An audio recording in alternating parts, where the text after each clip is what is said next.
देश ही नहीं बल्कि दुनिया के किसी भी राज्य का सबसे बड़ा विधानमंडल है।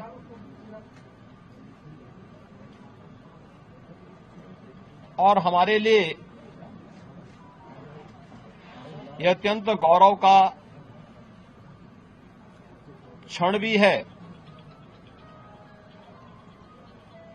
कि देश आज जिस अमृत काल में प्रवेश कर प्रधानमंत्री मोदी जी की संकल्पना के अनुसार विकसित भारत के निर्माण के जिस पवित्र अभियान के साथ जी जान से जुड़ा है, उसमें उत्तर प्रदेश की एक महत्वपूर्ण भूमिका है। देश की आजादी के आंदोलन के दौरान भी अनेक स्वाधीनता संग्राम सेनानियों ने उत्तर प्रदेश को केंद्र में रख करके देश की आजादी के इस अभियान के साथ जुड़े थे। अनेक क्रांतिकारियों की कर्मभूमि और जन्मभूमि होने का सौभाग्य भी उत्तर प्रदेश को है। उत्तर प्रदेश आदरणीय प्रधानमंत्री जी के मार्गदर्शन और नेतृत्व में विगत 7.5 वर्ष में विकास और सुरक्षा के नए प्रतिमान स्थापित किया है। विकास और सुरक्षा का, समृद्धि का, आस्था और आधुनिकता का जो संगम आज उत्तर प्रदेश के अंदर देखने को मिल रहा है, उसका रास्ता भी हमारे इसी विधानमंडल से प्रारंभ होता है। उत्तर प्रदेश विधानमंडल के शीतकालीन सत्र के अवसर पर सरकार उन सभी मुद्दों पर, क्योंकि यहां पे विधायी कार्य तो इस सत्र में होंगे ही, विधायी कार्य के साथ साथ अनुपूरक बजट भी इस सत्र में विधानमंडल के सामने आएगा। इसके अलावा जनता से जुड़े हुए और प्रदेश के विकास से जुड़े हुए माननीय सदस्यों के महत्वपूर्ण सुझाव और उनके मुद्दे भी, जो जनता से जुड़े हुए मुद्दे हैं, उन मुद्दों को भी सदन में रखने का एक सुनहरा अवसर माननीय सदस्यों के सामने है। और इसीलिए मेरी अपील होगी सभी पक्षों से कि सदन की कार्रवाई सुगमता के साथ संचालित हो, आगे बढ़े, जनता से जुड़े हुए मुद्दे, विकास से जुड़े हुए मुद्दों पर एक सार्थक चर्चा हो।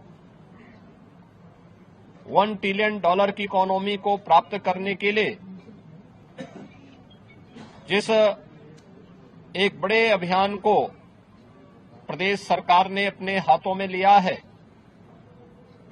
उसे प्राप्त करने के इस पवित्र महायज्ञ में हम सब भी भागीदार बने, सभी पक्ष भागीदार बने। इस दृष्टि से सरकार सभी का सहयोग और समर्थन इसके लिए चाहती है। इसके साथ ही ये हमारे लिए गौरव का क्षण होगा जब 2025 में 13 जनवरी से 26 फरवरी के बीच में दुनिया का सबसे बड़ा आध्यात्मिक, सांस्कृतिक और सामाजिक समागम महाकुंभ प्रयागराज का भव्य दिव्य आयोजन प्रयागराज की पावन त्रिवेणी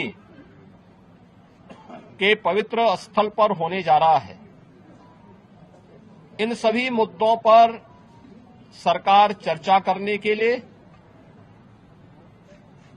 सदन में तैयार है और मेरी अपने विपक्ष के साथियों से भी यही आग्रह होगा कि वे सदन में तैयारी के साथ आएं, इन मुद्दों पर चर्चा करें।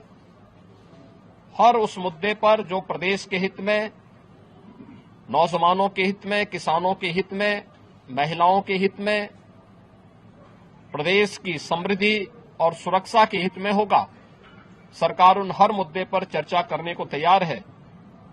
आवश्यकता एक सार्थक बहस का मंच हमारा विधानमंडल बने, इसमें सबके सहयोग की भी अपेक्षा हम लोग रखते हैं। मैं एक बार फिर से शीतकालीन सत्र में